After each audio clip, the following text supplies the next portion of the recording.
কেমন আছেন আপনারা সবাই? 2025-এর আজকে কিউরিও ফাইটের শেষ এপিসোড। আজকের এই এপিসোডটা আশা করছি আপনাদের মনের মধ্যে থেকে যাবে। আজকে আমার সাথে এই কল রেকর্ডিংয়ে ছিল বিশ্বজিৎ। আজকে এমন কিছু হয়েছে ডিউরিং কল রেকর্ডিং যেটা আপনারা শুনলে শিহরিত হয়ে উঠবেন, ভাবতে বাধ্য হবেন যে এরকমটাও হয়।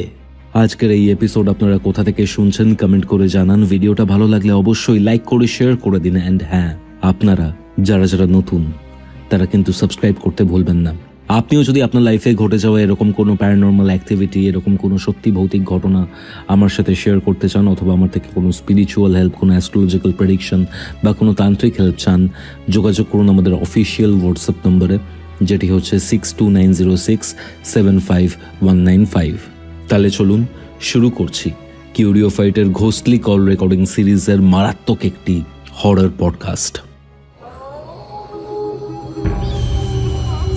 Curio Fight presents Ghostly Call Recording, a horror audio documentary by Kaustav Kumar. এবার ভয় পাবে তুমিও। হ্যালো বিশ্বজিৎ, কেমন আছো? ভালো আছি রে। তুমি কেমন আছো আগে বলো। আমি তো ভালো আছি ভাই। তোমার সাথে বেশ অনেকদিন পরে কথা হচ্ছে বিশ্বজিৎ, এবং এই বছরের কিউরিও ফাইটের শেষ এপিসোড তোমার সাথে রেকর্ড করছি। তো এই বছরই বিশ্বজিৎ, অনেক কিছু ঘটে গেছে। বল। একদমই এই বছরের প্রথম দিকে তোমার ফার্স্ট আমার রেকর্ডিং এসেছিল, আর লাস্টে আবার এই রেকর্ডিং দিয়ে শেষ হচ্ছে। এক্স্যাক্টলি বিশ্বজিৎ, তুমি আছো কোথায় এখন? আমি এখন দিল্লিতেই দাদা। দিল্লিতেই আছো। ছেলে কেমন আছে? ছেলে এখন সত্যি বলতে দাদা ভালো নেই, আর মিথ্যা যদি বলি তাহলে ভালো আছে। এটা নিয়েই হয়তো আজকে তোমার সাথে কথাবার্তা বলার ব্যাপারে এসে, তুমি রিসেন্টলি যোগাযোগ করেছিলে আবার। হ্যাঁ, কি ঘটেছিল বিশ্বজিৎ, একটু শুরু থেকে শুরু করো। কি একদমই হয়েছে তোমাকে শুরু থেকে বলবো। তার আগে আমি তোমাকে একটা জিনিস বলি। তোমাকে আমি অনেকদিন আগে বলেছিলাম যে দাদা একটা আমার হেল্প লাগবে তোমার থেকে। আর এর আগে তুমি আমাকে একটা বড় হেল্প থেকে বাঁচিয়েছিলে, বাট এখন জানি না নিয়তির পরিহাস না ভাগ্যের পরিহাস, আমি জানি না। আচ্ছা, সেই জিনিসটা আবার দ্বিতীয়বার রানি। কি হয়েছে বলো তো? হ্যাঁ, তো আমি তোমাকে রেকর্ডিং এর জন্য আমি বলেছিলাম, বা তোমার কাছে হেল্পের জন্য আমি বলেছিলাম। তুমি বললে আমি রেকর্ডিং করবো, ঘটনা তোমার কাছে ভালো করে শুনবো। নিশ্চয়ই। হ্যাঁ, তো আমি যতবারই বলতে গেছি আমি কোনো না কোনো ভাবে আমরা হয়েই উঠতে পারিনি। তুমি আমাকে বলেছিলে যে তুমি আমাকে কল করো, বাট আমি তোমাকে কোনো রকম ভাবে কন্ট্যাক্ট করতে পারছিলাম না। এমনকি আজকে এর আগে যখন তুমি বললে যে রেকর্ডিং এর জন্য স্টার্ট রয়েছো কিনা, রেডি হয়েছো কিনা, সেই সময় তুমি পাশ থেকে মাইট তুমি শুনতে পেয়েছো যে একটা 3.5 বছর বাচ্চা কিভাবে বলতে পারে কি রেকর্ডিং করতে যাচ্ছিস, জানা। আচ্ছা, কতটা কি বাঁচতে পারিস দেখবো। এটা তো তোমার বাচ্চার গলা ছিল, বাট একটা মহিলার মতো শুনতে লাগছিল কিন্তু ব্যাপারটা। হ্যাঁ, তো এইবার তাহলে ঘটনায় আমি আসি, ঠিক আছে? তার আগে আমি তোমার কাছে সবার কাছে আমি একটা জিনিস ক্ষমা চেয়ে নিই। এবার অনেকেই আমার যখন রেকর্ডিং হয়ে যায় তখন সেই সময় বলে যে আমার গলার ভয়েস ভালো না, বা কথা আটকে যায়, বা বলার একটু ধরন একটু খারাপ। কথা বলতে সবাই ভালোবাসে, বাট আমার একটু মেডিকেল ট্রিটমেন্টের জন্য আমার যে কথা বলার ইয়েটা, সেটা আমি স্পিরিটে বলতে পারি না, বা কথা আদলে যায়, বা আমার একটু যে জিভে পরিণামটা একটু ছোট হয়ে গেছে, কারণ আমার কিমো চলে, ঠিক আছে? আমার যদি একটু কথা আটকে যায় সবার কাছ থেকে ক্ষমা চেয়ে নিবো। কথা বলতে তো সবাই ভালোবাসে। তো যাই হোক, ঘটনাটা শুরু করি। এবার গোয়ার থেকে যে প্রবলেমটা তুমি জানিয়েছিলে, ওখান থেকে আমার ওয়াইফ এক্সপায়ার হয়ে যাওয়ার পরে আমি ধীরে ধীরে ওখান থেকে ট্রান্সফার নেই। ট্রান্সফার আমি দিল্লি আসি। দিল্লি এসে আমি মাইট তোমার সঙ্গে দুটো ঘটনা শেয়ার করি। তো এবার আমার ওখান থেকে কিছু জিনিসপত্র রয়ে যায় গোয়াতে, সেটা আমি এখানে শিফট করি ধীরে ধীরে করে, ঠিক আছে? এবার শিফট যখন আমার বাড়ির কাছে আসে, আমি সে জিনিসপত্রগুলো নিয়ে আমি ফার্স্ট ফ্লোরেই রয়েছি, ঠিক আছে?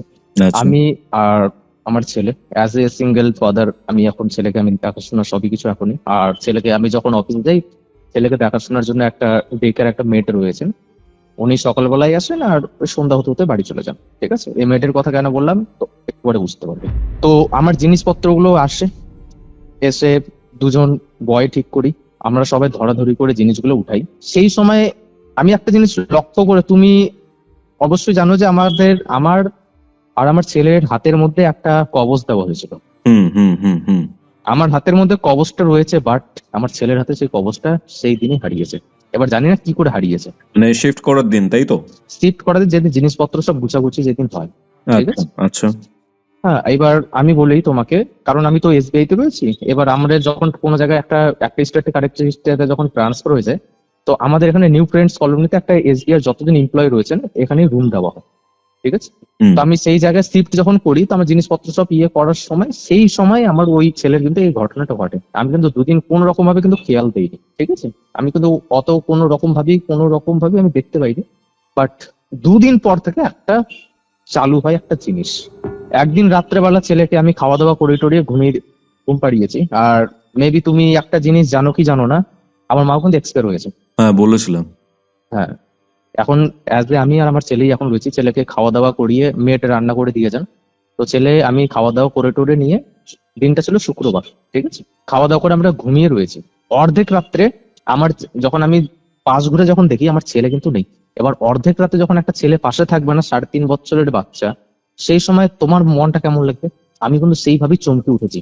দরজা দেখছি, দরজা খোলা। ঠিক আছে? আর এই দিল্লি শহরে এখন আমার ঘর থেকে বেরোলেই তোমার রোড পাবে। ঠিক আছে? তো এইবার আমি কি করেছি, ছেলেকে কিন্তু যথেষ্টভাবে খোঁজাখুঁজি করছি বাইরে। আমি একবার পাশের রুমেও দেখলাম, রান্নাঘর কিচেনেও দেখলাম, কোনো জায়গায় কিন্তু পেলাম না। আবার যখন ঘুরে যখন ঘরে আসতে যাব না, তখন আমি দেখতে পেলাম যে বাথরুমের কাছে আমার ছেলে কিন্তু দাঁড়িয়ে রয়েছে, ব্যালকনির দিকে মুখ করে, মানে বাইরের দিকে মুখ করে দাঁড়িয়ে রয়েছে। সেই সময় আমি বললাম, বাবা তুমি এখানে কি করছো? কোনো উত্তর নেই। আমি ছেলের সঙ্গে বাংলা ভাষায় কথা বলি, কখনো হিন্দিতেও কথা বলি, কারণ ওকে দুটো কালচারই আমি শেখাতে, বাংলাও যেহেতু আমরা বাংলা আমাদের মাতৃভাষা, আর হিন্দি এখানে কালচার আমাদের, হিন্দিতে ওকে শেখাতেই হবে। তো আমি দুটো ল্যাঙ্গুয়েজে ওর সঙ্গে কথা বলি। আমি ওকে সঙ্গে বাংলায় বললাম যে বাবা তুমি এখানে কি করছো? কোনো উত্তর নেই। কিন্তু ও একটা কোনো জিনিস নিয়ে খুব একটা ব্যস্ত আছে, যেমন একটা ছোট বাচ্চা কোনো একটা হাতে নিয়ে যদি, খেলনা নিয়ে যদি খুব ব্যস্ত থাকে, তো এটা বোঝা যায়। ও কিন্তু আমার দিকে পিঠ করে ও কিন্তু কোনো জিনিস নিয়ে একটা খুব ব্যস্ত আছে। তারপরে আমি যখন ব্যালকনির লাইট জ্বালিয়ে যখন ওর সামনে যাই, একটা জিনিস তুমি বললে বিশ্বাস করবে না কৌস্তব, সিধা কাঁচা মাংস খাচ্ছে। 3 বছরের বাচ্চা? 3.5 বছরের এজ, কাঁচা মাংস খাচ্ছে ও। কি আমি বলো? দেখে আর আমি আজ পর্যন্ত ওকে আমি মানে মাংস রান্না করে ওকে খাবাই না, এমনকি মাছও খাবাই না, যাতে কাটা না পড়ে। কারণ অ্যাজ একটা বাচ্চার খেয়াল একটা মায়ের থেকে ভালো কেউ রাখতে পারে না। আর আমার ছেলে কিন্তু মা নেই। এখন কোনটা ঠিক কোনটা ভুল আমি নিজেও জানি। আমি অ্যাজ এ সিঙ্গেল ফাদার, আমি যতটুকু মাথায় আসে আমি ততটুকুই করি। আমি কিন্তু সেই জন্য ওকে নিরামিষ খাওয়াই, বাট মাছ মাংস খাওয়াই না। আর আমি মাংস আমি ফ্রিজের মধ্যে রেখেছিলাম। আর আমি ফ্রিজের মধ্যে মাংস কেন রাখি আমি সেটাও বলে দিচ্ছি। আমি যে জায়গায় রয়েছি সেটা হচ্ছে তোমার দিল্লি নয়ডা বর্ডার। ঠিক আছে? আমাদের একটু দূর থেকে নিউ অশোকনগর চালু হয়, তারপরে তোমার ইউপি চালু হয়ে যায়। এবার আমাদের যত মাটন চিকেন যত কিছু আনতে হয়, সেটা আমাদের যে মার্কেটটা পড়ে সেটা হচ্ছে তোমার ইউপিতেই পড়ে। ঠিক আছে? এবার সেই জায়গা থেকে আমি মাংসটা এই জন্য নিয়ে আসি, কারণ ওখানে অল টাইম কিন্তু মাটন চিকেন কিন্তু পাওয়া যায় না। কারণ ইউপির একটু নিয়ম কানুন একটু অন্যরকম, তুমি জানো, বুঝতে পেরেছো? আর সেই সময় নবরাত্রিও চলছিল, তো মাছ মাংস কিন্তু পরদিন থেকে পাওয়াই যেত না। তো যাই হোক, মাংসটা আমি ফ্রিজের মধ্যে রেখেছিলাম। ভাবছিলাম আমরা বাঙালি, আমরা তো মাঝে মধ্যে মটন চিকেন তো আমাদের লাগে। তা আমি স্টোর করে রেখেছিলাম। সেই স্টোর থেকে বের করে ও দিব্যি খাচ্ছে। একটা 3.5 বছর বাচ্চা ও মটন যখন খাচ্ছে, আমি ওকে বললাম, বাবা তুমি এটা কি করছো? তোমার যে খাবার যখন ইচ্ছা ছিল আমাকে বলতে পারতে, বানিয়ে দিতাম। আর তুমি হাড্ডিওয়ালা পিস কেন খাচ্ছ?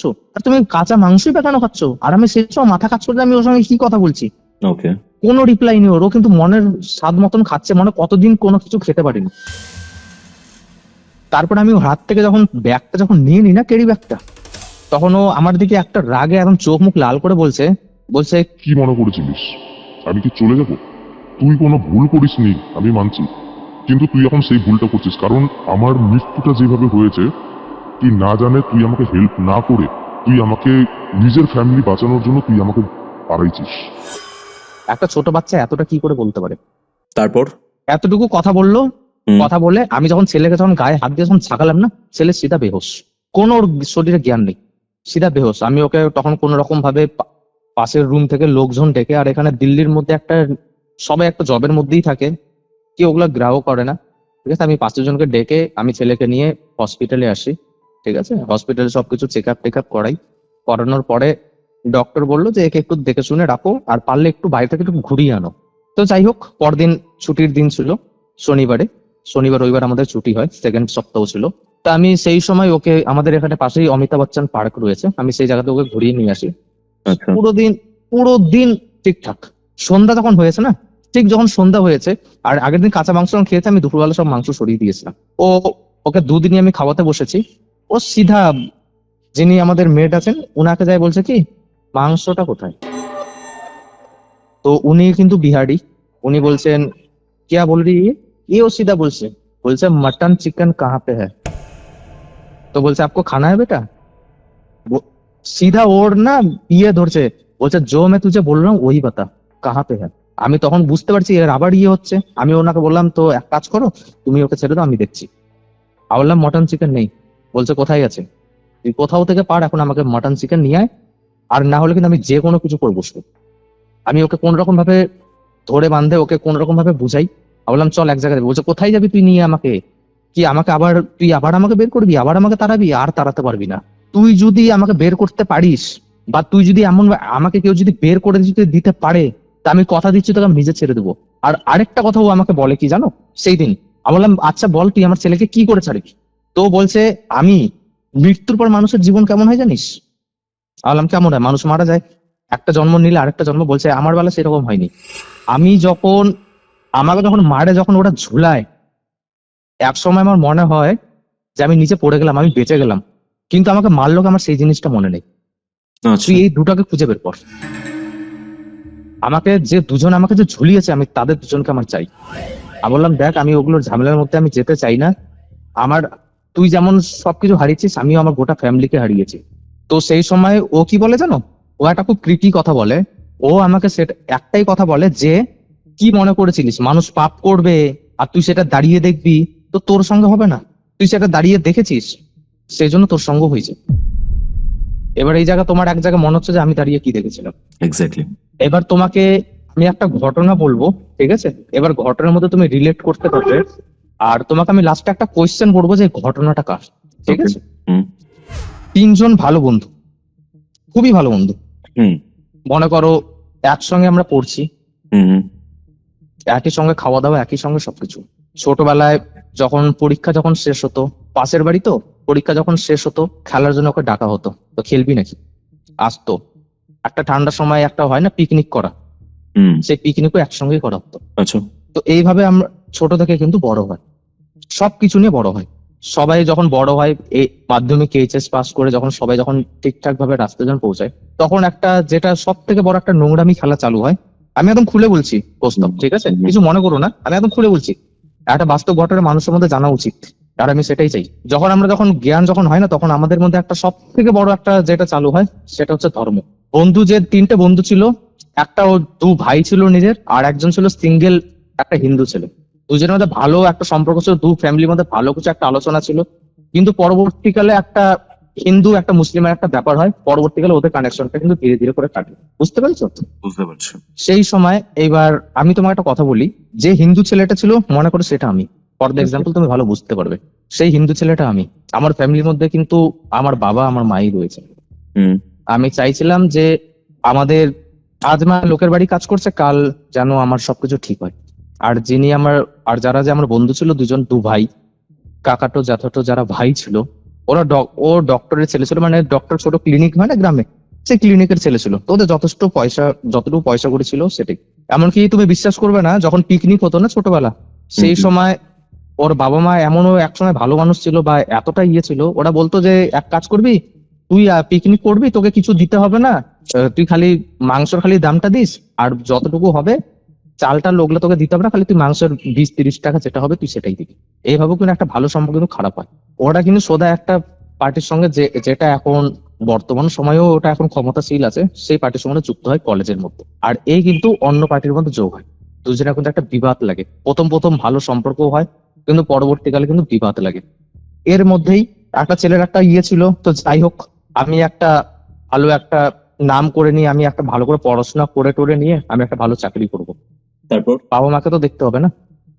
আর তোমাকে একটা কথা বলি, যিনি আমার বাড়িতে যিনি বয়স্ক আরেকজন ছিলেন, মানে যাকে বলতে পারো ঠাম্মা, যখন ছোট ছিলাম তখন উনি আমাকে লোকের দোকান থেকে না তেল চাই এনে আমাকে লাগিয়েছে। কথাটা বুঝবে, এগুলো কথা কেন বলছি তুমি এখনই ক্লিয়ার করতে পারবে। লোকের, কারণ সেই সময় তো পয়সা ছিল না, আর একটা ছোট বাচ্চা যখন আছে সেই সময় তো একটা মানুষ করতে হবে।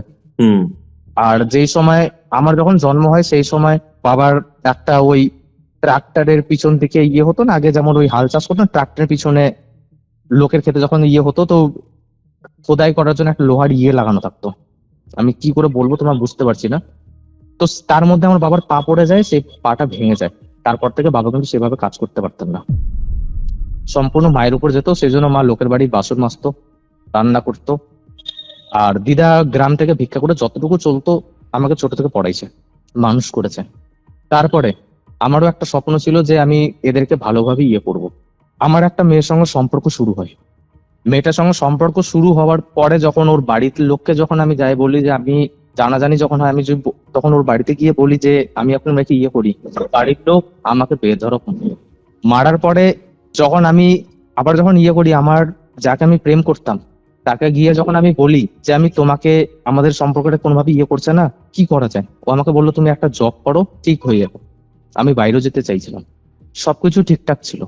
এক সময় আমার ওয়াইফে যোগাযোগ করে দিল যে এখন টাকা দাও, হবে। আমার মায়ের যতটুকু একটু সোনা দানা যতটুকু বানিয়েছিল সেটা বন্ধক রেখে, নিজের যতটুকু জমি ছিল সেটা বন্ধক রেখে টাকা জোগাড় করে আমি টাকা দিলাম। চাকরি কিন্তু হয়নি। আমি যখন এটা প্রতিবাদ করতে গেলাম, আমাকে কি করা হলো, হ্যাঁ তার আগে আমি তোমাকে আরেকটা কথা বলি। তার মাঝখানে ওর বিয়ে ঠিক হলো। আমি গিয়ে ছেলেটাকে আমি যথেষ্টভাবে হাত পর জোর করেও বলেছিলাম যে আমি ওই মেয়েটাকে করি, আমার একটু সময় লাগবে, তুমি প্লিজ একটু পোস্টপোন করো, কিন্তু ছেলেটা শোনেনি। ওই ছেলেটা গিয়ে কি করলো, মেয়ের কাছে যায় বললো, মেয়ের বাড়িতে গিয়ে বললো। মেয়ের বাড়ির লোক যখন এই জিনিসটা যখন বেশি জানাজানি হয়ে গেল, যখন আমি যখন বললাম যে তোমরা টাকা নিয়ে এইভাবে বেইমানি করেছো, আমি এবার যাই কমপ্লেন করতে বাধ্য হবো। রাত্রেবেলা 10-12টা ছেলে ঢুকে, আর যেই যে আমার দুটো বন্ধু যারা আছে আমাকে বেধড়ক মেরেছে। মারার পরে তারপরে দুজন আরো কি বলেছিল জানো, বাঁচে থাকলে কমপ্লেন করবে, একে মেরে দে, মেরে আবার নামাই দে, বলবে সুসাইড করেছে। আমি বিয়ে করার জন্য দাদা ঘরও বানাচ্ছিল, নিজের বাথরুমের মধ্যে আমাকে গলায় দড়ি দিয়ে আমাকে ঝুলি দিয়েছে। এরপরেও কি তুমি মনে করছো? কিন্তু আমাকে যে দুজন ঝুলিয়েছে না দাদা, তাদের ফেস আমার মনে নেই, তাদের তো আমি তো করবই। আর এবার তুমি মনে করছো যে বিশ্বজিৎ আর আমি ও কিভাবে ছাড়বো? কোন রকমই ছাড়বো না। আমার একটা স্বপ্ন ছিল, ও যতই ভাবে করুক, আমার স্বপ্নটা কেউ কোনোদিন পূরণ করতে পারিনি। আমি নিজের বাবা মাকে আমি পূরণ করতে পারিনি। সারা জীবন আমি ঋণী থেকে গেলাম ওদের কাছে। আমাকে ওরা মেরে দিল। মারার পর কেমন লেগেছিল জানো, আমাকে যখন গলায় যখন ঝুলেছিলাম না, আমি একসময় মনে হলো যে আমি বেঁচে গেলাম। আমি মায়ের কাছে বাবার কাছে ছুটে, আমার বাবা মা কাঁদছিল, আমি বললাম মা আমি কিছু হয়নি, চল আমরা এখানে পালিয়ে যাই। কিন্তু আমার বাবা মা আমাকে কেউ কোনোভাবেই করতে পারেনি। পরের যখন যাই দেখতে পাইছি দাদা যে আমি ঝুলে রয়েছি। আমার আম্মা যিনি আমাকে ছোট থেকে তেল লোকের দোকান থেকে যে আমাকে সে করেছেন না, পরদিন তিনিও মারা যান। তো এবার তুমি বলো যে আমি যাদেরকে মেরেছি ঠিক করেছি না খারাপ করেছি? এবার বুঝতে পারছো আমি কে? তুমি কার ঘটনা বলছো সেটা আগে বলো, কারণ বিশ্বজিৎ যাকে আমি চিনি সে বেঁচে আছে, ঠিক আছে? তুমি কার ঘটনা বলছো? তুমি এখনো বুঝতে পারোনি? বুঝতে তো পেরেছি, নাম বলো। তুমি আমাকে খুব ভালো করেই জানো। ঠিক আছে, নাম বলো। পবিত্র। তো এখন কে কথা বলছো আমার সাথে? আমার জীবন কাহিনী তো আমি তোমাকে শুনিয়েছি না? নিশ্চয়ই। তুমি বসে আছো, আমি রাস্তায় দাঁড়িয়ে আছি। আমি নেই ওখানে। এবার তুমি আমাকে একটা কথা বলো, আমি ঠিক করেছি না ভুল করেছি? আমি বিশ্বজিতের সাথে কথা বলতে চাই, আমি তোমার সাথে কথা বলতে ইন্টারেস্টেড নই। তুমি তো ঘটনাই শুনতে চেয়েছিলে না? আমি আমার বাস্তবের সঙ্গে, আমার জায়গায় তুমি হলে তুমি কি করতে? আমি কোনো মৃত মানুষের সাথে কথা বলতে চাই না। ওকে, বিশ্বজিতের সাথে কথা বলতে চাই। হ্যালো। হ্যাঁ, বিশ্বজিতের সাথে কথা বলতে চাই। বিশ্বজিতের আমি তোমার সঙ্গে একটা কথা বলতে চাই। তুমি বিশ্বজিতের সঙ্গে তুমি কি কথা বলবে? আমি তো আমার কাহিনী শুনালাম। হ্যাঁ, তোমার যদি ওর কাছ থেকে আরো অন্য কোনো কাহিনী যদি শুনতে চাও তুমি শুনতে পারো, আমি চলে যাবো। হ্যাঁ, তুমি চলে যাও, মৃত মানুষের সাথে কথা বলতে চাই না। কিন্তু মৃত মানুষের সঙ্গে তুমি কথা বলতে চাও না, ঠিক আছে, কিন্তু আমার দোষটা কোথায় ছিল? দোষ গুণ সবকিছু বিশ্বজিতের সাথে কথা বলবো। তোমার দোষ কিছু থাক বা না থাক, ঠিক আছে, 3 বছরের বাচ্চা ছেলেটা কোনো দোষ করেনি। আমিও ওর উপর কোনো ক্ষতিও করিনি, আমি ওকে প্রোটেক্ট ভাবে রাখি। তুমি ওকে কাঁচা মাংস খাওয়াচ্ছ, ওর হয়ে কাঁচা মাংস খাচ্ছ, হোয়াট এভার দ্যাট ইজ, এটার মাধ্যমে তার কোনো উপকার হচ্ছে না, ভালো থাকছে না, কোনো প্রোটেক্ট করছো না, ঠিক আছে? কিন্তু আমাকে যে ঝুলিয়ে মেরে দিল, সেটা কি মানুষটা ঠিক করেছিল? না, করেনি, তার প্রতিশোধ নিয়ে নিয়েছো। আমার আরো দুজন রয়েছে, আমি ওদেরকেই চাই। তুমি খোঁজ দিয়ে দাও, আমি ছেড়ে দেবো। তুমি যখন ওই 3 বছরের বাচ্চাটাকে নিয়ে যখন এতই চিন্তিত রয়েছো, তাহলে তুমি আমাকে ওই দুজনকে বের করে দাও।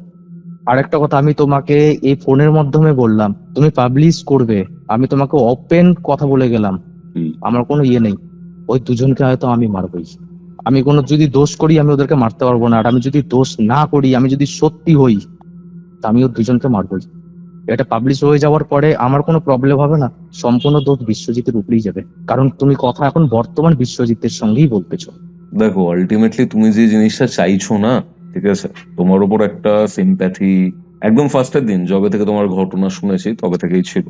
ইভেন অগস্টে তোমার বার্থডে ছিল, ওকে, ভুল আমি বলেছো, সেই সময় 29 আগস্ট আমার বার্থডে ছিল। তো অগস্টেই হচ্ছে তাই না? এটা তো আমার ব্যাপার। কিছু সবকিছু মনে রয়েছে। হ্যাঁ, আমারও মনে রয়েছে, ঠিক আছে। ইভেন আমি তোমাকে আমার বাড়িতেও আসতে বলেছি, ঠিক আছে, ভয়তে আসোনি। মনে আছে সেই রোববারটা? আমি কেন যাব তোমার বাড়ি? যেও না। যাই হোক, আমি তোমাকে ইনভাইটও করছি না, ঠিক আছে। আমি বিশ্বজিতের সাথে কথা বলবো, যদি কথাবার্তা বিশ্বজিতের সাথে হয় ভালো, ঠিক আছে, না তো ফোনটা ডিসকানেক্ট করছি, ওকে। বাকিটা তোমার উপর। আমি 10 সেকেন্ড টাইম দিচ্ছি, ঠিক আছে। তার মধ্যে বিশ্বজিৎ যদি না আসে বা কথা না বলে, তোমার সাথে আমার কোনো কথা নেই, বাকিটা আমার যা করার আমি করবো, ঠিক আছে। টাইমটা স্টার্ট করলাম, 10 সেকেন্ড টাইম আছে তোর কাছে।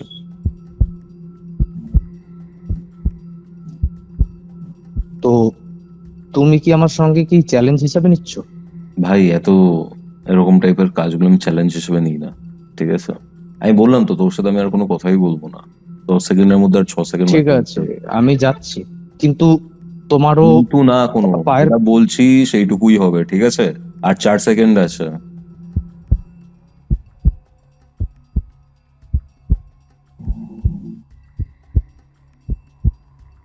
বিশ্বজিৎ, হ্যাঁ বলো। ফুল নাম বলো বিশ্বজিৎ তোমার। হ্যাঁ হ্যাঁ বলো দাদা। এতক্ষণ কি নাটক চলছিল? সরি। তখন কি নাটক করছিলে আমার সাথে? আমি একটা রেকর্ডিং এর স্লট দিয়েছি, ঠিক আছে। হ্যাঁ হ্যাঁ। তখন কি নাটক করছিলে? নাটক বলতে? নাটক বলতে তুমি এতক্ষণ কার ঘটনা বলছিলে? পবিত্র ঘটনা বলছিলে, নিজের ঘটনা বলছিলে, কার ঘটনা বলছিলে? আমি তোমাকে তো এখনো, আমি তো ছেলের কথাই বলছিলাম দাদা। ছেলের ঘটনা না, তুমি এখন এতক্ষণ ধরে যে কথাবার্তা গুলো হচ্ছিল এটা তো আপলোড করা হবে, রাইট? লোকজন শুনে আমি একটা তো কথাই বললাম বলবে। যে ছেলে কাঁচা হ্যাঁ, তারপরে পবিত্র ঝোলানো হ্যান ত্যান, ঠিক আছে। হুম। আমি তোমাকে স্লটটা এই কারণে দিয়েছিলাম, বিষয় তোমাকে দিয়ে শুরু হয়েছে, তোমাকে দিয়ে এই একটা এন্ডিং করবো। পবিত্রর ঘটনাটা 29 আগস্টে বার্থডে হ্যান ত্যান, ঠিক হুম। আছে। ইভেন আমি তোমাকে মানে পডকাস্টের জন্য বাড়িতেও আসতে বলেছিলাম, তুমি হুম। আসতে পারোনি বা কিছু, ঠিক হুম আছে। হুম হুম হুম হুম তুমি আমাকে কল করেছিলে, আমি যেতে পারিনি, বলো। হ্যাঁ, হুম। এতক্ষণ পবিত্রর মতো করে কথাবার্তা বলা হ্যান ত্যান, এটা কি কোনো গিমিকি শো চলছে? সরি নাকি দাদা, নাকি তুমি, তুমি আমাকে ভয় পাওয়াতে চেয়েছো? না না সরি, আমি তোমাকে কোনো রকম ভাবে ইয়ে করতে চাইনি দাদা। ওই রকম আমি কেন করবো? আর আমি তোমাকে কি বলেছি, তুমি আমাকে ইয়ে করো। আর তোমার যদি অত ইয়ে হয়, তো তুমি আমার কাছে এসো, কোনো অসুবিধা নেই। আমার বাড়ির মধ্যে যেটা জিনিস চলছে তুমি নিজেই বুঝতে পারবে। তোমার বাড়ির কথা বলছি না, তখন তুমি পবিত্রর হয়ে কথা বলছিলে। পবিত্র হয়ে আমি কেন কথা বলবো দাদা? আমার বাড়িতে যে এই কাহিনী চলছে। তুমি এখন এতক্ষণ দেখো, ধরে আমি তোমাকে পবিত্রর বলছিলে, লেসন, তুমি বলো। এতক্ষণ ধরে পবিত্রের কথা বলছিলে, ঠিক আছে, হুম। ভালো কথা বলছিলে। তুমি আছো কোথায়? আমি আছি তোমার রোডের সাইডে, আমাদের যে মন্দির রয়েছে না, মন্দিরের সাইডে মেট্রোর নিচে, মেট্রো চলছে, মেট্রোর নিচেই একটা ফাঁকা প্লেস রয়েছে, কারণ নয়েজ আসছিল, আমি সেই জায়গায় চলে আসলাম। বলো। তারপরে বলো। তুমি ঘটনা বলা শুরু করলে, তারপরে হ্যাঁ। পবিত্র ঝুলিয়ে দেওয়া হ্যান ত্যান অনেক কিছু নিয়ে ব্যাপার স্যাপার চলছিল, ঠিক আছে। এখন দেখো দাদা, যেটা হয়েছে যেগুলো সেটা তুমি তোমার কেটে দিও। না না না সেটা- না, যেগুলো বলছিলে হুম। সেগুলো অনেস্টলি বলো, তুমি নাটক করছিলে না তোমার কিছু মনে নেই?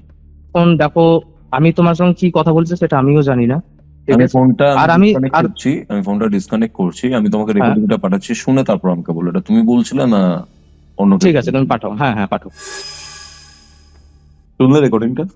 রেকর্ডিংটা শুনে আমি তোমার সঙ্গে একটা ভালোই মিসবিহেভ করেছি। তুমি বিশ্বাস করবে কি করবে না, আমার কাছে বলার মতো কিছু ভাষাই নেই। মিসবিহেভের ব্যাপারই না ভাই, মিসবিহেভের কোনো কিন্তু ব্যাপারই না, আমি ঠিক তোমাকে আছে? একটা কথা বলছি যে, হুম। এবার যে রকম ভাবে আমি যে টোনে কথা বলেছি, আর এটা যদি প্রকাশ যদি হয়, মানে আমার যাতা অবস্থা হয়ে যাবে। না, তুমি বলছিলে দুজনকে, আমাকে বলো এটা তুমি নিজে করেছো কি করেছো? আমি দেখো, আমি যদি নিজে আমার নিজে করে লাভই বা কি বলো? তুমি এগুলোর সঙ্গে যুক্ত রয়েছে, তুমি ভালো বুঝতে পারো আমার থেকেও ভালো। এবার এটা করলে তো এবার দেখো, তুমি আমাকে বললে যে তুমি আমাকে ভয় দেখাচ্ছ নাকি, দেখো এর মধ্যে ভয় দেখানোর কোনো কিছুই নেই। ভয়ে ফয়ে দেখাতে চাইলে তো দেখাতে পারবো না, সেটা আলাদা ব্যাপার, আমি সেটা বলছি না। হ্যাঁ, এখানে আমি দেখো, বলছি তুমি কি নিজে সজ্ঞানে বলেছো ব্যাপারটা? আমি সৎ জ্ঞানে আমি এতটুকুই বলেছি, আমার ছেলের কথা নেই। আচ্ছা, ঠিক আছে, ঘটনাটা কন্টিনিউ করছি। হ্যাঁ। বলো। তো আমি তোমাকে তো বলেছিলাম তখন যে আমি তোমাকে দুটো ঘটনা বলবো, ঠিক আছে? আর ছেলের তো এটা কন্টিনিউ এখন চলতেছে, এখন জানি না এর পরিণাম কি হবে। কিছুই হবে না, দেখে নিচ্ছি ব্যাপারটা। তবে একটু কাইন্ডলি আমি তোমার হেল্প চেয়েছিলাম, বাট তুমি যদি আমাকে হেল্প করো খুবই ভালো হয়। তো নিশ্চয়ই করবো। এবার তো এরপরে আমি তোমাকে আরেকটা ঘটনা বলছি। তো ঘটনাটা, এটা আমার মায়ের। না, আমাকে কনক্লুশনটা বলো, মানে পবিত্রর ব্যাপারটা কি হলো? আচ্ছা, পবিত্রর যে ঘটনাটা পরে থেকে, আমার ছেলে তো দেখেছিলাম, তুমি তো ছেলেকে তো বলেছিলে আমি যে পবিত্র মুক্তি পেয়ে গেছে বা এরকম টাইপের কিছু একটা। আমি আমি তো বেনারসে গিয়ে আমি ওকে ক্লিয়ারেন্স করে দিয়েছিলাম, বাট আমি জানি না আবার কোথা থেকে কি হচ্ছে। আমার ছেলের ওটা সরে যাওয়ার পর থেকে আমার প্রচুর বাড়ির মধ্যে প্রবলেম চলছে এখন। হুম। মানে বাড়ির মধ্যে যে একটা মানুষ, যে একটা দেখো, আমার কাছে ভগবান করে আমার কাছে সবই কিছু রয়েছে, বাট সেই শান্তিটা নেই। আমাকে সবসময় ভয় ভয় দেখছি ব্যাপারটা, থাকতে হচ্ছে। দেখছি ব্যাপারটা। আর দেখো, অ্যাজ এ সিঙ্গেল ফাদার, আমি ছেলে যদি হারাই তাহলে আমার কেউ নেই, আমি যদি হারাই তো ছেলের কেউ নেই। আরে ভাই, এসব কিছুই হবে না। তুমি আরেকটা ঘটনা বলার ব্যাপারে বলছিলে, সেটা হ্যাঁ, শুরু করো। আমি তোমাকে আরেকটা ঘটনা যেটা বলছিলাম সেটা আমি তোমাকে বলছি, শোনো। তো রেকর্ডিং শুরু করেছো? হ্যাঁ, রেকর্ডিং স্টার্ট আছে, বলো। হ্যাঁ। তো এটা আমার মায়ের কাছ থেকে শুনেছিলাম, যখন আমি তোমাকে এক দুটো ঘটনা বলেছিলাম, তো তুমি বলেছিলে যে আরো কোনো ঘটনা যদি জানা থাকে অবশ্যই বলো। আমি বললাম তোমাকে শেয়ার করবো। আমি হুম। মাকে একদিন বলেছিলাম, মানে এমনি খাবার সময়, তখন মা ছিলেন আমার। হুম। তা আমি মায়ের সঙ্গে কথা বলতে বলতে আমি বলেছিলাম যে মা, তোমার এরকম কোনো কিছু জানা রয়েছে? তো হুম। মা বললো, জানা রয়েছে কি, আমার সচক্ষে দেখাও রয়েছে। এবার আমাদের পডকাস্টে আমি অনেক কিছু শুনে, কোনোদিন ডাইনির ঘটনা শুনেছো? হুম, শুনেছি। সে ডাইনির ঘটনাটা তোমার বলবো, সেটা আমার মায়ের সময়কার। আমার মা তো আগে একসময় বিহারে ছিলেন, মানে ছোট থেকে ওখানে বড় হয়েছে, তারপরে আচ্ছা। ওয়েস্ট বেঙ্গলে বিয়ে হয়েছিল। হুম। হুম। ওই আমার যেখানে মায়ের বাড়ি ছিল সেটা হচ্ছে সুন্দরপাট নামে একটা জায়গা, মানে তোমার ওই ছাপড়া C1 এর আশেপাশেই হয়েছে, মোটামুটি 30 থেকে 40 কিলোমিটার আশেপাশেই হয়েছে। আচ্ছা। আমার মা যেখানে থাকতেন, এবার বিহারের বাড়িগুলো না একটু বেশ জায়গা বড় বড়, এই কলকাতা বা দিল্লির মতো ঘিঞ্জি ঘিঞ্জি জায়গা ছোট ছোট না, ওখানে বড় একটা বড় উঠান হয়, সবাই ওখানে খাটিয়া, আগে দিন আমিও গেছিলাম মামার বাড়ি, তো দেখি ওখানে খাটিয়া মাটিয়া বিছাই নিয়ে আশেপাশের বাড়ির লোকও সব আসে, এক জায়গায় বসে গল্প সল্প করে। হুম। তো এইভাবে সবাই খাটিয়ে, বড় বড় বড় বাড়ি ছিল। আমার যে মা যে ছিলেন, মায়ের পাশের বাড়ি, মানে ওনার ফ্যামিলিরই ঘটনা এটা। তো ওনার একজন বাবা ছিলেন, ছেলে ছিলেন, ঠিক আছে, ওনার বোন ছিলেন, আর ওনার একটা অন্ধ মা ছিলেন। মানে মাটা একসময় দেখতে পেতেন, পরবর্তীকালে ওনার চোখে দৃষ্টি চলে, মানে একদমই অন্ধ হয়ে যায়, মানে কিছুই দেখতে পেতেন না। হুম। তো মা যখন অন্ধ হয়ে যায়, তো যাই হোক, মেয়ে বড় হয়েছে, মেয়ের বিয়ে দিয়ে দিল। আর ছেলের বাবা, ঠিক আছে, আর ছেলেটা, পাশে একটা চিনির কোম্পানি ছিল, মানে ফ্যাক্টরি ছিল, ঠিক আছে, সেই চিনির ফ্যাক্টরিতে কাজ করতো। ছেলেটা এভাবে কাজ থেকে যখন আসতো, আসে নেওয়ার পরে ওখানে একটা নিয়ম আছে, তো নদীর মধ্যে গিয়ে না, নদী বা পুকুরের মধ্যে গিয়ে চান করতো। এবার এক্সাক্ট নদী না পুকুরে চান করতো সেটা আমি ঠিক জানতে পারিনি। তো ও নাকি যখন দুপুরবেলা যখন খেতে আসতো না, তখন ও বাড়ির একটা একটু দূরে একটা বাঁশবাগান পার করে একটা পুকুর ছিল, সেই পুকুরের মধ্যে চান করতে যেত। আর ওখানে একটা শিফট সিস্টেম ছিল সেই সময়ও, যে সবাইকে একসঙ্গে ছুটি দিত না। ও আসবে তারপরে এই যাবে, তারপরে ও আসবে তারপরে এই যাবে, তো যাই হোক অল্টারনেটিভ ভাবে আসতো সবাই। তো ওই ছেলেটা রোজকার একই টাইম ছিল, কারণ মা, ওর মা তো অন্ধ ছিল, কিছু দেখতে পেতো না। তো মায়ের খাওয়া দাওয়ার সময় 12টার সময় আসে, চান টান করে মাকে খাওয়া দাওয়া আবার বিছানার মধ্যে দিয়ে ও কাজে চলে যেত। তো ওর পুকুরে রোজ চান করতে যেত। এইভাবে পুকুরে যেতে যেতে না, হঠাৎ করে ওর একদিন একটা মেয়ের সঙ্গে একটা সম্পর্ক হয়। মানে ওই যখনই ওই বাঁশবাগান পার করে পুকুরের দিকে যেত, তখন ওর একটা মেয়ের সঙ্গে দেখা হতো। মেয়েটা ও পুকুর থেকে উঠে আসতো চান করে, আর ছেলেটা ওখানে যেত চান করতো। মেয়েটাও এভাবে একদিন, মেয়েটার মানে কোনোদিন মুখ দেখেনি। যখন প্রথম প্রথম যখন দেখা হয়েছিল না, প্রথম ও খালি দেখতো পিছন থেকে, সামনে থেকে একজন মহিলা আসছে। আর বিহারের মধ্যে একটা নিয়ম আছে যে মাথার যে কাপড়টা হয় না একদম নিচে, মানে ছেলে যদি সামনে থাকে তো মাথার ঘুমটা একদম নিচে, তো ওইভাবে ও দেখারও চেষ্টা করেনি কোনদিন। তো এবার ধীরে ধীরে একদিন মেয়েটার সঙ্গে দাঁড়ায়, বলছে তোমার বাড়ি কোথায়? তো মেয়েটা ওকে ইজিলি ওকে বলে কি, আমার বাড়ি জানে তোমার লাভ? বলছে না, তোমাকে অনেকদিন ধরে দেখি, আর তাছাড়া এই দুপুরের মধ্যে এভাবে একাই। বলছে আমি একা আসছি সেটা কোনো ব্যাপার না, বাট তুমি এভাবে একা আসছো সেটা ঠিক না। তো যাই হোক, ছেলেটা কিছু বলেনি। এরপরে একদিন এইভাবেই যেতে যেতে মেয়েটা, একসময় না একদিন এমন হয় যে মেয়েটা ওকে দেখে দাঁড়িয়ে দেয়, আর মেয়েটা ওকে পিছন থেকে ডাকে, বলছে শোনো, ছেলেটা বলে হ্যাঁ বলুন।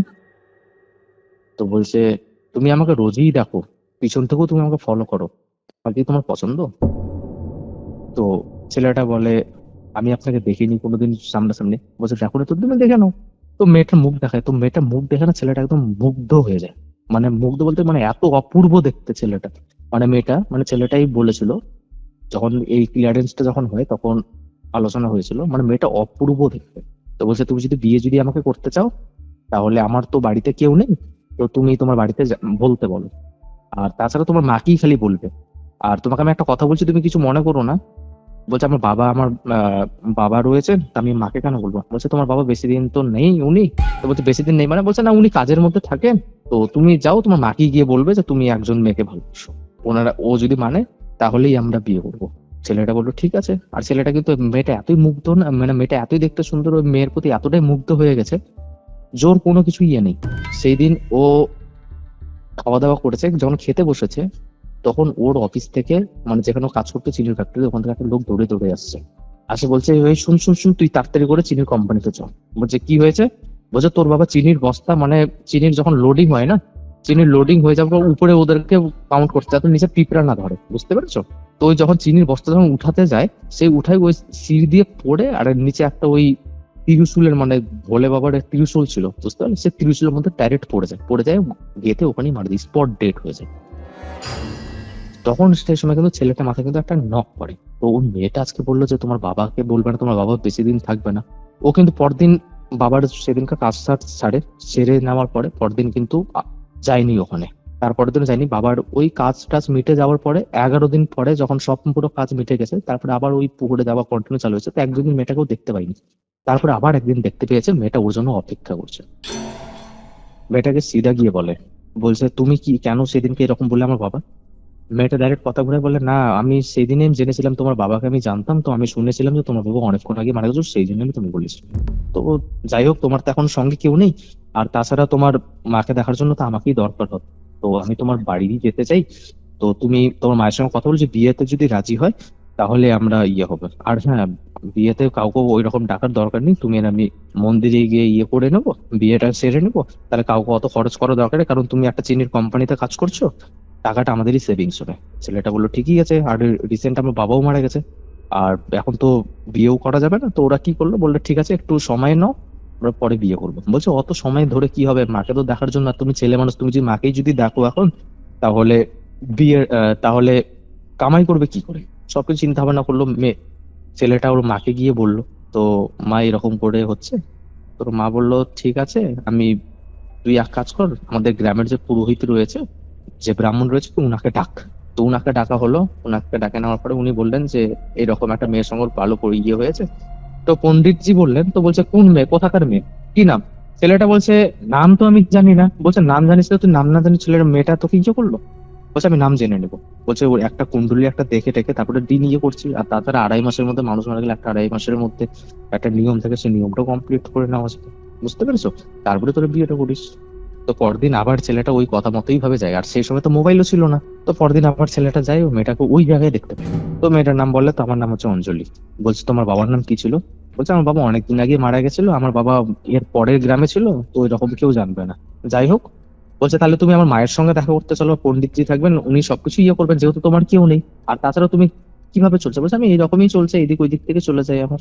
তো যাই হোক, এইভাবে করে ছেলেটাকে পুরো মোহরা করে ছেলের বোনটাকেও ডাকতে যখন ছেলেটা চায়, বলে না তুমি কাউকে ডাকতে হবে না, আমরা মন্দিরে বিয়েটা করে নেবো। যাই হোক, একদিন হঠাৎ করে ছেলেটা না কাউকে কোনো কিছু না জানিয়ে মেয়েটাকে কিন্তু বিয়ে করে বাড়িতে নিয়ে চলে আসে। এবার আসার পরে যথারীতি ভাবে যে ছেলেটার মা রয়েছেন, মানে যিনি অন্ধ যিনি রয়েছেন, ওনাকে ঠিকভাবে দেখাশোনা করছেন, টাইম মতন ওনাকে খাওয়া দাওয়া সবই কিছু করছেন। এইভাবে চলতে চলতে তো উনি দেখছেন মায়ের খুব ভালোভাবে খেয়াল দেওয়াল রাখছেন, ভালো করে খাবার দিচ্ছেন, আর উনিও যখন বাড়িতে আসছে তো ও খুব ভালো করে সেবা শান্তি করছে। কিন্তু ওর যে ছেলেটার যে বন্ধুরা আছে, ওরা একটা জিনিস নোটিস করছে, ছেলেটা কিন্তু একদম রাজপুত্রের মতো দেখতে ছিল। একটা বিহারের ছেলে, আগেকার দিনের ছেলেগুলো খুব দেখতে বলে সুন্দর হতো, কিছু কিছু ছেলে মানে খুবই দেখতে সুন্দর হয়। তো ছেলেটা যেরকম সুন্দর ছিল, বিয়ে হওয়ার পরে কিন্তু ছেলেটা কিন্তু দিন দিন মানে চেঞ্জ হচ্ছে, মানে বুঝতে পারছো তো? হ্যাঁ, মানে ছেলেটা যেরকম আগে যতটা সুন্দর ছিল, সেই কিন্তু শরীরটা কিন্তু ওর ভাঙা চালু হয়েছে। তোর বন্ধুরা বলছে কি ব্যাপার রে? মানে একটা বন্ধু ভাই আর কি হয় না, তো কি ব্যাপার বিয়ের পরে মানুষ মোটা হয়? যখন বিয়ের যখন রং চলে তখন তো মানুষ দেখতে সুন্দর হয়, কিন্তু তুই তো উল্টা হচ্ছিস, কি ব্যাপার তোর? বলছে না, কাজটা এখন বেশি করছি, ফ্যামিলি হয়েছে, একটু টেনশন হচ্ছে, বাবাও এক্সপায়ার হয়ে গেছে, সবাই তো ছেলেটাকে ইগনোর করে। তো একদিন আমার যে মায়ের বাবা, উনিও উনি ডাকেন, মানে আমার যে যিনি দাদু ছিলেন উনি ওকে বলছেন, কি বলছে, কি রে বিয়ে টিয়ে করছিস, নতুন বাড়িতে বউ আনছিস, বাড়িতে একদিন ঘুরাতে নিয়ে আয়। বলছে না, ও মায়ের প্রতি এতটাই ও ব্যস্ত না, ও বাড়ির কাউকে বলতো। বলছে আমি তোর বাড়িতে গেছিলাম নতুন বৌমাকে একটু দেখবো, তো তোর বাড়িতে তোর মায়ে ছিল, তোর বৌমাকে তো কোথাও দেখতে পেলাম না। বলছে কি বলছো, ও তো বাড়িতেই থাকে। বলছে যাই হোক, কোনো বাথরুমে টাথরুমে হয়তো ছিল। আর আগেকার দিনে বাড়ির মধ্যে, বিহারের মধ্যে আগে একটা নিয়ম ছিল যে বাথরুম থাকতো না বাড়ির মধ্যে, তুমি শুনেছো হয়তো, মাইটুই হয়তো বাথরুমে টাথরুমে কোনো জায়গায় গেছিল হয়তো। হ্যাঁ, তো যাই হোক, কথাটা ইগনোর করে, কিন্তু এর বন্ধুদের মনে না একটা জিনিস একটা আসে। ছেলেটা, একটা মানুষের বিয়ে হলে যখন মনে করো আমাদের মাইট বি আমাদের মধ্যে কোনো একটা বন্ধুর বিয়ে হলো, তো বৌদি বলে কথা, আমরা তো দেখবোই না একবার না একবার, কিন্তু বন্ধুরা যেত কিন্তু ও বাড়িতে থাকতো না। বন্ধুদের কিন্তু ডাউট হয় হলো একটা, তো ব্যাপারটা কি এখানে। তারপরে একদিন ওর বোন হঠাৎ করে খবর পাঠায় একজনকে দিয়ে, ওই, তো আমি যাব অমুক দিন তোর বাড়ি যাব, বৌদিকে বাড়িতে থাকতে বলবি, আমরা সবাই ইয়ে করবো। এই কথাটা শুনে ওর বোন কিন্তু রাত্রেবেলা যখন শুয়ে শুয়ে যখন বলছে, কাজটা সেরে যখন রাত্রেবেলা বলছে, তো আমার বোন আসবে অমুক দিনে, সেদিন বাড়িতে থাকবে, একসঙ্গে তোমরা থাকবে, আমি মায়ের কাছে থাকবো, তোমরা দুজন একসঙ্গে থাকবে, ভালো মজা হবে। সিধা এই কথা শুনে ওর যে ছেলেটা যে বিয়ে করে আনছে ওর বউটাকে, অঞ্জলি যিনি নাম, ও সিধা বলছে কি, না না না না, এগুলো জিনিস করো না, এই জিনিসগুলো করবে না, কাউকে ডাকতে হবে না। আর তাছাড়া আমি সেদিন আমিও একটু যাবো, নিজের বাড়িতে যাবো, আমি বাড়ির মধ্যে। বলছে তোমার বাড়ি আছে? আবার ঠিক আছে, তুমি বাড়ি আছে, তুমি কালকে চলো, আমিও যাচ্ছি। বলছে না না, তোমাকে যেতে হবে না, আমি যাব, তুমি কাজ করো। তাছাড়া তুমি ছুটি নিলে পরে কি করে সংসার চলবে, বাড়িতে মা আছে। তো ছেলেটা এই জায়গায় কিছু নোটিস করেনি, ছিল ঠিক আছে চলো। যখন যেদিন হঠাৎ করে একদিন ওর বোনটা যখন আসে না, সেই দিন সকালবেলা বলছে কি, তো যাই হোক তুমি কাজে যাচ্ছ যাও, আমি একটু আসতেছি, আমি দুদিন পরে আসবো, আমি বাড়ির ওই যে বাড়ির যে জায়গাটা আছে ওটা আমি বিক্রি করে আমি টাকা পয়সা নিয়ে আমি আসবো, আমি ওখানে দম। বলছে তুমি একটা মেয়ে মানুষ হয়ে এত কিছু কেন করবে, তুমি তো বিয়ে হয়ে গেছে, আমি তোমার সঙ্গে যাচ্ছি। বলছে না, তোমাকে যেতে হবে না, তুমি থাকো, দেখো তোমার কোনো সময় তোমার বোন চলে আসবে। বলছে আমার বোনের এখন আসতে অনেক দেরি আছে, এখন আসবে না। বলছে আচ্ছা তুমি থাকো, আমি বিয়ে করবো। বলেও কিন্তু বেরিয়ে যায়, কোনো কিচ্ছু না, সীতা কিন্তু বেরিয়ে যায়। হঠাৎ করে 1 ঘন্টা বা আধা ঘন্টাও হয়নি, ওর বোন কিন্তু আসা হয়েছে। বলছে কই বৌদি কই? বলছে ও তো গেল গ্রামের, ওর যে নিজের বাড়ি যেটা আছে ওটা ও বিক্রি করবে, এইরকমই কোনো কথাবার্তা বলতে গেছে সরপঞ্চের সঙ্গে। তো বলছে আমি আসলাম, ওর নাই। বলছে ঠিক আছে, তুই চিন্তা করিস না, তুই মায়ের খেয়াল রাখ, তোর কি বাজার করে আনবো তুই ইয়ে কর, আর মাকে দেখে রাখ, আমি কাজ টাজ করে আসি, তারপর বসে গল্প করবো। আর ততক্ষণে দেখি ও যদি চলে আসে। তো ওনার একটা বোন পাশের বাড়ি ঘুরতে গেছে, মানে আমার মায়ের কাছে ঘুরতে আসছে, আর আমার মা তখন ছোট ছিল, ওকে দিদি দিদি বলতো। তো ওখানে আসছে, তো ওখানে আমার মায়ের যিনি মা, মানে আমার দিদা যিনি ছিলেন, তো ওই দিদা বলছে যে আচ্ছা একটা কথা বলতো, তুই তোর কোনোদিন তোর ভাইয়ের বউকে দেখেছিস? বলছে না, আমি তো শ্বশুর বাড়ি থেকে আসতেই পারি না, আর এখনকার মতন তাকে সিস্টেম ছিল না যে ঘন ঘন যায়, আগেকার বিহারের একটা আলাদাই নিয়ম ছিল, তো একবার বিয়ে হয়ে গেলে ওই 1 বছর 1.5 বছর 2 বছর পর 2-1 দিনের জন্য ঘুরতে আসা। তো যাই হোক, বলছে না আমি তো আসতে পারিনি, আমি দেখলাম। বলছে তুই আসিসনি ঠিক আছে, বাট আমরা কিন্তু তোকে কোনোদিন দেখিনি, আর যতবারই একটু দেখবো বলে গেছি, কারণ পাশের বাড়ি একটা নতুন মতে, না দেখলে কি আমাদের কমসে কম তো একটা কিছু হাতে জিনিস দিয়ে মুখ তো দেখবো, কিন্তু আমি ওকে কোনো দেখতে পাইনি, একটু ব্যাপারটা একটু দেখিস তো। তোর বোন আসা ডাইরেক্ট ওর দাদাকে বলে, বলছে তোর পাশের বাড়ির তোর বউ একটু সংস্কারী হয়েছে কিনা, পাশের বাড়ির লোক জ্বলছে। বলছে তুই বাদ দে না। তা বলছে ঠিক আছে, তুই বৌদি যখন আসবে এরপরে আমি আবার একদিন আসবো, আর তুই বৌদিকে নিয়ে তুই একদিন আমার বাড়িতে আসিস, এসে 2 দিন ঘুরে যাবি। বলছে না রে, আমি এখন চিনির ব্যবসা ট্যাবসা চলছে, আর এখন সিজন আছে, আমি এখন কি করে যাব। তোর বোন বলছে না তুই আসবি, ওরের বাড়িতে ঘুরতে আসবি না তো কোথায় যাবি। ওর বললো ঠিক আছে, আমি একদিন সময় করে তো বৌদিকে নিয়ে আমি অবশ্যই যাবো। ওর বোন গেল, ঠিক 1 ঘন্টার পর আবার ওর চলে আসছে। তারপরে ওর বন্ধুদের সঙ্গে ও যখন আসলো, বলছে তুমি এখন আসলে, কিছুক্ষণ আগে আসলে তুমি বোনকে দেখতে পেতে। বলছে ওই জন্য তো আমি আসলাম, তোর বোন চলে যাওয়ার পরেই আসলাম। এই কথাটা যখন বললো না, ও বললো কি ব্যাপার, আমার বোনের সঙ্গে এর ঝামেলা, বা পাশের বাড়ির লোক ওই সেম কথা বলছে। এইভাবে কিন্তু ছেলেটার মনে কিন্তু ডাউট হয়। এবারও যখন কাজ করতে যায় না, তো কাজের ওখানে বসে একটা জিনিস কিন্তু খুব চিন্তা করে, পাশের বাড়ির লোক আমার বউকে দেখেনি, আমার বিয়ে 6 মাস হয়ে গেল, আর তাছাড়া আমার বোনও দেখতে পারলো না আজ পর্যন্ত। তাছাড়া আমার বাবাকে যখন বললো যে তুমি তোমার মাকে গিয়ে বলো, মায়েরও সেবা করছে, মা তো চোখে দেখতে পারেন, নাহলে মাই আমাকে প্রুফ দিত। ওর বন্ধুরা তখন বলছে কি কি ব্যাপার, তুই কি ভাবছিস? বলছে এই এই ব্যাপার। বলছে তুই একটা কাজ করবি, রাত্রেবেলা যখন যাবি না, তো তুই দেখবি তো, তুই খাবার চাস, তোকে খাবার আনে দেয় হাতে হাতে, যে আমি কাজ করে যাওয়ার পরে চিনির বস্তা বহে টহে এতটা ক্লান্ত লাগে ভাই, আমি রাতের বেলা যাই খালি কোন রকম খাই আর ঘুমাই। বলছে তুই এক কাজ করবি, তোকে আজকে কাজ করতে হবে না, তুই চুপচাপ করে এখানে টাইম কাটা, তুই বাড়ি যাবি, বাড়ি গিয়ে তোর আজকে বড় কাহিনী দেখবি, তুই ওর কাছে ভাত চাইবি, বলবি আমার খুব খিদা পেয়েছে খাবার দাও, দেখিস তো কি করছে। বন্ধুদের কথা মাত্রই একটা ও ইচ্ছাও করে অনিচ্ছাও করে, কিন্তু কিছু করার নেই তো, কারণ ওকে কেউ দেখেনি। বুঝতে পারছো তো ব্যাপারটা? তারপরে ও বাড়িতে যথারীতি ভাবে যায়, ওর ওয়াইফকে বলে যে আমাকে খুব খিদা পেয়েছে, রোজকার মতো হাত পা ধয়, দুয়েটে বলে আমার খুব খিদা পেয়েছে, তুমি আমাকে খাবার দাও। ওর বউ কিন্তু শুয়েছিল, ঠিক আছে, ও কিন্তু আয়নার দিকে মুখ করে ও কিন্তু হাত পা মুছতেছে, ঠিক আছে। তখন আগে ওয়ালের মধ্যে ছোট আয়না ছিল, আর ছেলেটা একটু লম্বা ছিল, একটু রাজপুতের মতো দেখতে ছিল। ও আয়নার এবার ও একটা যেহেতু লম্বা, তো নিচের দিকটা পিছনে নিচের দিকটা ভালো করে বুঝে যায়। ও দেখতেছে ওর বউ কিন্তু বিছানার মধ্যে শুয়ে আছে, ওর বউ কিন্তু উঠলো না। ওর বউর কিন্তু তুমি বিশ্বাস করবে না, ওর বউর কিন্তু সিধা হাতটা কিন্তু ধীরে ধীরে করে লম্বা হলো, রান্নাঘর থেকে ভাতের থালটা আনে ওর কাছে নিল, বলছে আমি এনে দিলাম খাবার। কি বলছো, এসব হয়? এই সবই হয়েছে। তারপর শোনো না কেসটা আরো কি হয়েছে। এটা আমার মা চাক্ষুষ প্রমাণ ছিল, এটা এই জিনিসের চাক্ষুষ প্রমাণ। সিধা ওর মানে যেখানে শুয়েছিল তার থেকে একটু দূরে রান্নাঘরটা ছিল, আর আগেকার দিনে একটা ঘর আর বাইরে রান্নাঘর ছিল সাইডে, ঠিক আছে, আর বাইরে বড় উঠান। সিধা ওইভাবে করে খাবারটা এনে দিল, বললো তুমি খেয়ে নাও। ছেলেটা একটু চুপচাপ করে থাকলো, কিচ্ছু বললো না, খেয়ে নিল। খেয়ে টেয়ে নিয়ে টিয়ে ওর বউর পাশে শুতে, তোর ভয়ও লাগছে এবার। ও কোন রকম ভাবে শুয়ে সারা রাত ধরে কিন্তু শুয়ে শুয়ে শুয়ে শুয়ে কাটাই দিচ্ছে, কিন্তু জেগে জেগে কিন্তু কাটিয়েছে। পরদিন সকাল হয়েছে, ওর বন্ধুদের কাছে যা বলছে, বলছে জানিস আমি এই জিনিস দেখলাম।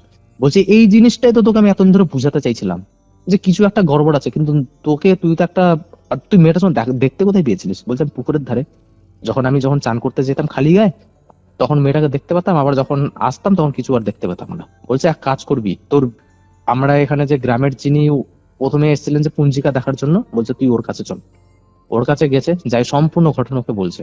বলছে একটা কাজ করছিস তুই শোন, ভালো বজরংবলীর উনি মূর্তি থেকে ভালো করে ধাগার একটা সুতা ভালো করে পুজো টুজো করে টুরে নিয়ে, আর একটা বড়শি, যে মাছ ধরে না বড়শি, শোল মাছ ধরে বড়শি দেখেছো, বড় ধরনের একটু আঙ্গুঠার মতন, ওই বড়শিটা বেঁধে দিল আর লম্বা সুতা দিল। বলছে তুই এটা ভালো করে নিয়ে যা, নিয়ে যাই তোর নিজের পকেটে রাখবি, আর যখন তুই শুবি তোর বোর পিছন দিকে খালি এটা গুজবি, যদিও মানুষ হয় বিছানায় থাকবে, আর যদি অন্য কিছু হয় তাহলে দেখ কি হচ্ছে।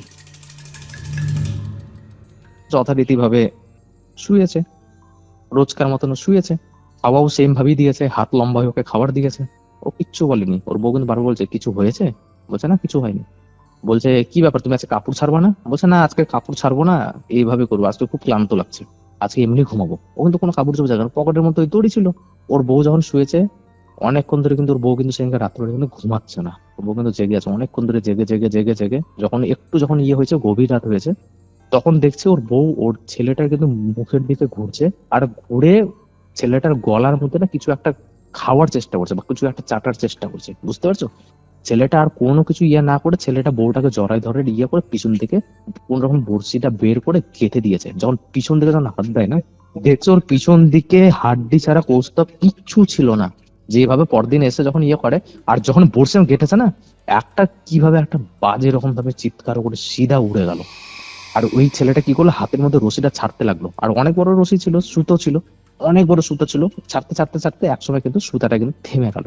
বুঝতে পেরেছো? পরদিন যখন সকাল হয়েছে, না, তখন পাশের বাড়ি যাই বলছে এই এই রকম ঘটনা, তখন সবাই ওই সুতা তো ধরে ধরে ধরে ধরে, গ্রামের পণ্ডিতও বলছিল আমি সকালবেলা যাবো, গ্রামের পণ্ডিতও এসেছে, সুতা ধরে ধরে ধরে ধরে গিয়ে গিয়ে গিয়ে গিয়ে দেখতে কোথায় পেয়েছে জানো, বাঁশ বাগানের পার করে একটা তেঁতুল গাছের উপরে একটা পাখির বাসার মতন একটা জায়গায় ওখানে একটা হাড্ডি পড়ে আছে, সেই হাড্ডির মতো বড়শিটা গেঁথেছিল। ওখানে সম্পূর্ণ যজ্ঞ টজ্ঞ করে টোরে নিয়ে টিয়ে ওই বাসাটার মধ্যে আগুন ধরে, যখন আগুন ধরে না, বিভৎস চিৎকার ওখানে, বিভৎস, মানে আশেপাশে যে গ্রামে যত মানুষ ছিল না সব কেঁপে উঠছিল ওই আওয়াজে। এটা আমার ওখানে দাঁড়িয়ে একদম চাক্ষুষ প্রমাণ দেখে এসেছে। এটা আমার মায়ের কাছ থেকে ঘটনাটা শোনা। আচ্ছা। আর ওখানেই আরেকজন ছিলেন, মানে উনার একটু চোখের ইয়ে ছিল, কেউ যদি বলতো না ও আগেকার, মনে করো তুমি দেখতে খুব সুন্দর, হুম। তোমাকে নজর লাগাই দেবে, তুমি পরের দিনই মরে যাবে। পর্দা এক্সাম্পল বললাম, কিছু সিরিয়াস মনে করো না, এরকম একটা মানুষ ছিল, ওই গ্রামেই ছিল। তো উনি আমাদের মানে মামার বাড়িতে ঘুরতে আসতেন মাঝের মধ্যেই। এটা অন্য ঘটনা একটা, এটা মাও আমাকে সঠিক বলেছিলেন, তো যেভাবে মা বলছে আমি সেইভাবেই বলছি। তো উনি সবার সঙ্গে ভালোভাবে কথা বলতেন, কোনো সবার সঙ্গে হাসি আর কি, যেমন গ্রামের মানুষ বসেন উনিও আসতেন বসতেন, ওনার সংসার ফ্যামিলি সবই কিছু ছিল। তো তো উনি লোকের বাড়ি যখন যেতেন না, কেউ যদি একটা ভালো রুটি বানাতো, বলতো এ ভালো রুটি বানাচ্ছে রে, ওর হাত ফুলে একদম পুরো ইয়ে হয়ে যেত, মানে ওর হাতের কিছু আর মানে ওর হাত একদম বেকার করে দিত একদম। তো একদিন এইভাবে একটা ছোট বাচ্চা হয়েছে। তো এই আগেকার দিনে তো হসপিটালে তো খুবই কমই বাচ্চা হতো, বাড়ির মধ্যেই সবাই হতো, ওই দাইমা বাচ্চার সব কাজ টাজ করতো। বাচ্চা যখন দেখছে, বউটা যখন বাচ্চাটাকে উকি মরে দেখেছে না, বলছে বাবা বাচ্চাটা খুবই সুন্দর, এত সুন্দর বাচ্চা আবার হয় নাকি। তুমি বিশ্বাস করবে না, সেদিনকে রাত্রেবেলা বাচ্চাটা মারা গেছে। কি বলছো গো? সেদিন রাত্রেবেলা বাচ্চাটা মারা গেছে। তারপরে আমার মা রুটি বানাচ্ছিল একদিন, ঠিক আছে, রুটি বানাচ্ছিল। তো রুটি বানানোর সময় আমার মা ছোট থেকে একটু রান্না বান্না ভালোভাবে, মানে আমার যে দিদা যিনি ছিলেন, উনি তো আমার সঙ্গেই ছিলেন, কিছুদিন আগেই উনিও এক্সপায়ার হয়েছেন।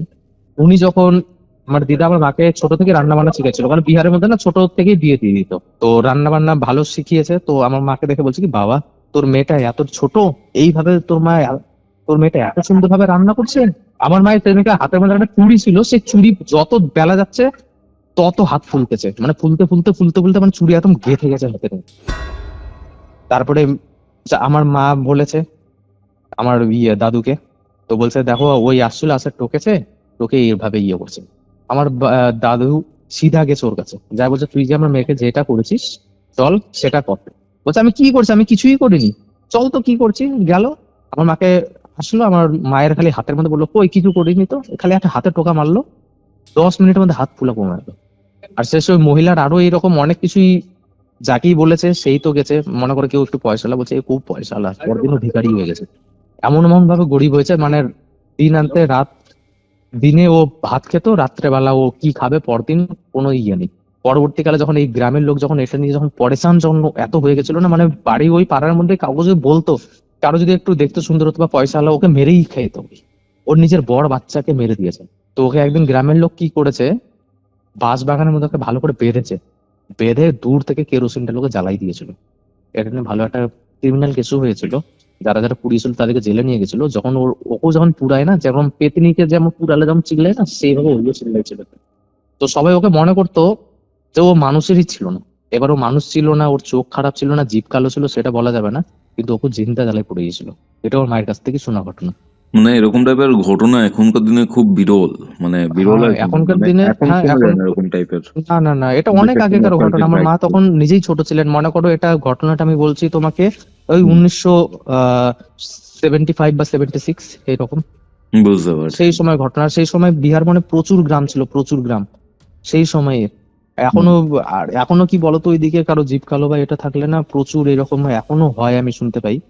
এখন তো আর সেরকম যাওয়া হয় না, কারণ ওখানে এখন কেউ নেই আমার, না আমার বাবার এদিকের কেউ আছে, না মায়ের এদিকের কেউ আছে।